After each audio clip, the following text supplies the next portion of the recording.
Donc, je vais tout de suite accueillir nos collaborateurs de la soirée, Éloi, Julien et Pierre-Carl. Bonsoir, messieurs.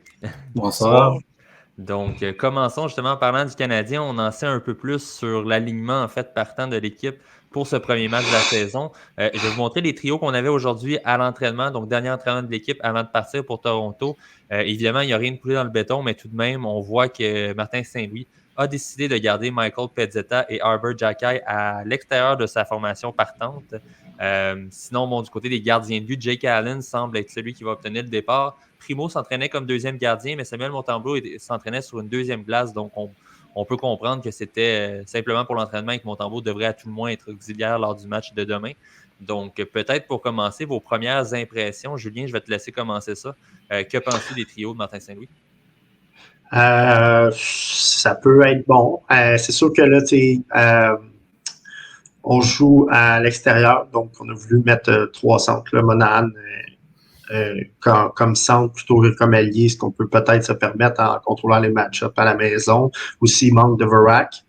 Donc, on a mis Monahan au centre pour prendre les mises en jeu pour protéger un peu Suzuki puis Dak, pour pas les surutiliser. Au centre, mais moi, ce que j'en remarque le plus, c'est Harvey Pinard sur le quatrième trio, ce qui est correct, mais c'est sûr que je pense que c'est plus une manque de respect pour les vétérans, là, Pearson et Gallagher, mais on s'entend que ce trio-là est très, très, très lent. Une autre chose aussi, je sais que Martin Saint-Louis, hier, dans l'antichambre, il a dit qu'il avait mis le camp Anderson. Moi, j'ai trouvé correct, d'habitude. Il y a des longues séquences, tu le vois pas. Là, d'un coup, il t'en met une dedans. Bon. On fait 2 ans qu'on l'essaye, ce trio-là, ça marche pas. Je vais voir pourquoi ça marcherait cette année. Peut-être pour un match ou deux, par-ci par-là, ça va marcher, mais on sait qu'à long terme, c'est pas une solution. Écoute, c'est un premier jet. Je trouve ça aussi surprenant qu'ils mettent Madison avec Savard. J'aurais séparé, moi, pour équilibrer. Le Goulet et Savard sont capables. Puis Madison, Kovacevic, ça aurait été bien de les mettre ensemble là, pour justement pas avoir juste un gros duo qui va jouer 35 minutes puis les autres un petit peu moins. Donc, puis Jake Allen qui est premier. Je suis quand même surpris de ça aussi parce que le dernier match de la saison, d'habitude, souvent c'est le même gardien qui commence pour comme un réchauffement. Si on veut. C'était Montembeault qui l'avait eu. En même temps, je peux comprendre que Jake Allen n'a pas joué avant l'autre samedi. Fait que là, ça aurait été le samedi prochain, ça aurait été comme pas loin de 10 jours, je pense, entre les deux games d'une semaine. Fait que peut-être que c'est pour ça qu'ils ont fait ça comme ça. Mais pour le reste, il y a personne vraiment qui a été. C'est pas comme si Newell qui avait été super bon. C'est pas comme si Josh Anderson a été super bon. Fait on dirait que tout le monde est un peu là par défaut, là, finalement. Mm-hmm. Ce qui est intéressant, t'en parles de Jake Allen qui commence. Peut-être qu'on veut donner le premier match à la maison à Samuel Montembeault aussi, qui est peut-être une possibilité. Pierre-Carl, je sais que tu aimes beaucoup les gardiens de but. En étant un toi-même, est-ce que tu es Ouais. surpris justement de voir Allen commencer possiblement la saison à Toronto? Non, moi, pour de vrai, j'ai aucun problème avec ça. On sait que cette saison, et ça va être un tandem là, entre Jake Allen et Samuel Montembeault. On risque d'avoir à peu près le même nombre de matchs ou peut-être que sur une séquence donnée, un gardien, va mieux jouer, va peut-être jouer plus de rencontres dans un temps donné, mais c'est pas le premier match. Après ça, Samuel Montembeault, s'il commence à Montréal samedi, là, pour de vrai, j'ai aucun problème avec ça.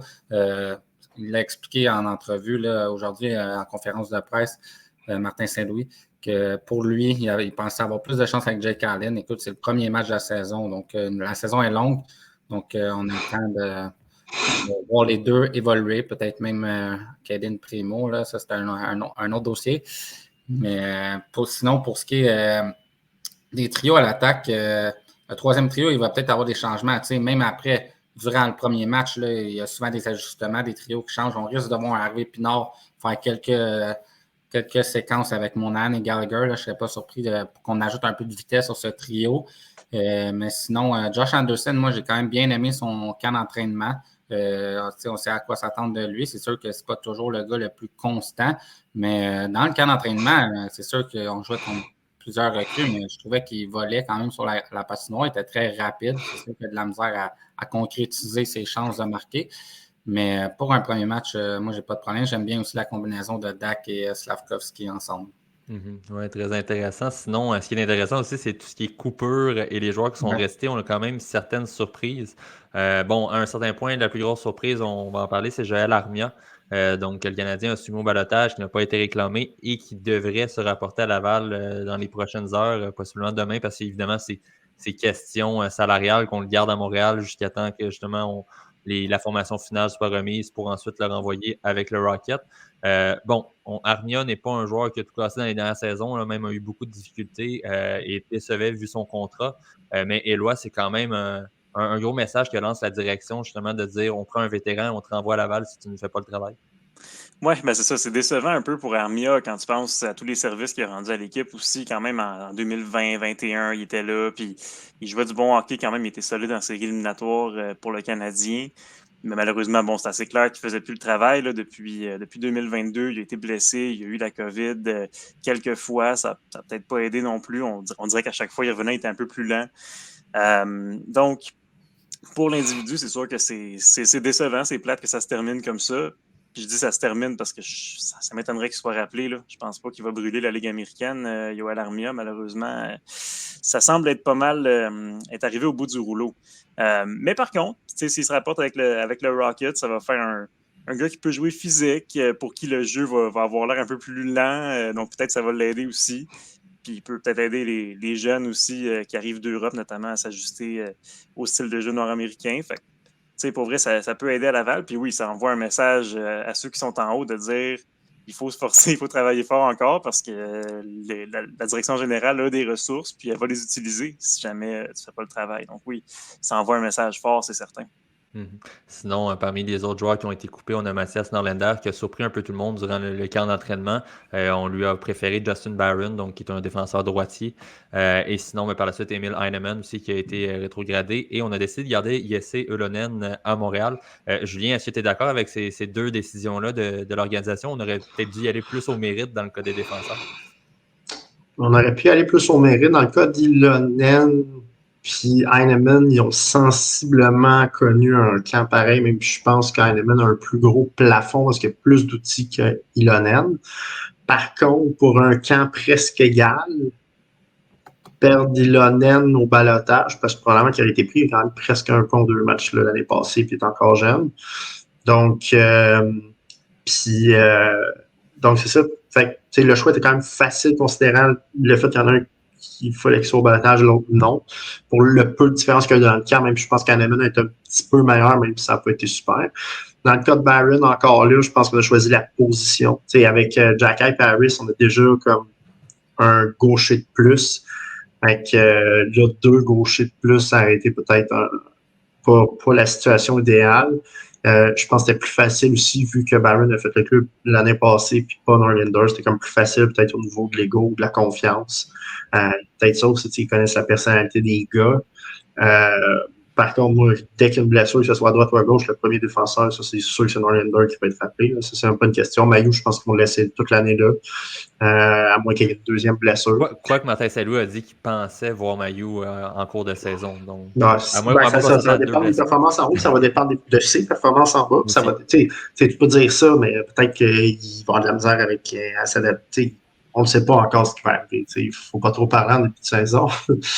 mais pour moi, Norlander, c'est sûr que ça doit être le premier joueur appelé, ça c'est clair. Il le mérite. Il a en fait une belle progression. Puis s'il continue à bien jouer à Laval, être le premier défenseur gaucher ou deuxième, là, puisqu'il y a quand même du bon stock aussi en bas.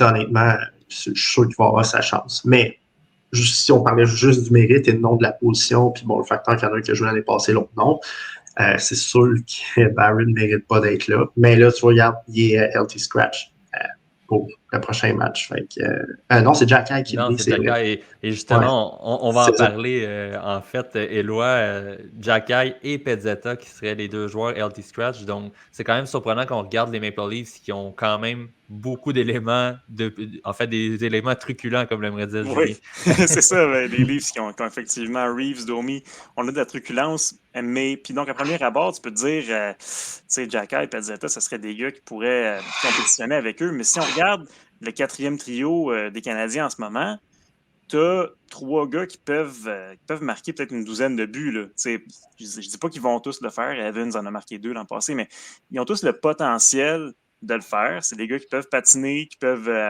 aller chercher la rondelle dans le coin avant de se faire frapper. Finalement, tu as Harvey Pinard qui est très intelligent sur ce trio-là. Donc, contre un Ryan Reeves, là, ça peut être très utile d'avoir des gars rapides qui ont un bon sens du hockey. Donc, j'ai pensé, puis je pense que j'aime bien ce trio-là pour demain, le 4e trio. Pezzetta va avoir sa chance à un moment donné parce que les 12 en avant de lui ne resteront pas en santé jusqu'à la fin du mois de novembre, là, de toute façon. Puis, mais pour vrai, c'est ça. Je suis assez optimiste pour ce 4e trio-là demain. Je pense qu'ils vont jouer un gros match. Le 2e trio, évidemment, j'ai hâte de voir aussi. Puis défensivement, Jack Eye, ça me surprend un petit peu plus. Parce que le 3e duo, sur papier, je le trouve un petit peu suspect. Barron n'a pas connu un excellent camp, on a déjà parlé. Mais peut-être qu'on accorde un peu trop d'importance aussi au camp, des fois. C'est juste, les gars ont chacun joué peut-être 3-4 matchs, là, à peu près. Peut-être 5 dans certains cas, mais les gars n'ont pas eu énormément de glace. Ils se remettent dedans. C'est ça le but du camp aussi. Peut-être que Barron va arriver et va être excellent. On est à l'extérieur de ça. Mais c'est ça. Sur papier, le 3e duo défensif me fait plus peur. Par contre, le 4e trio, ça, je suis assez confiant pour eux autres.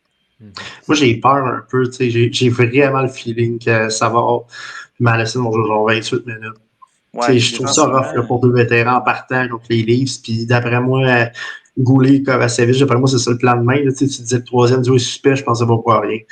Ça va être du 27-28 minutes d'après moi, Madison. Savard, ça tu vas avoir du 22 pour Goulet, puis les 2 autres en bas, suspects, d'après moi, ça va jouer 10 minutes, puis ça va être ça. Là. Pour vrai, là, je pense que ça va être ça. Donc, on revient un peu aux séries 2021 du Canadien quasiment, contre 4 défenseurs. avec Gustafsson puis Merrill qui sont 2 suspects également. Exact. Mais là, c'est le premier match de l'année, c'est ça va être long.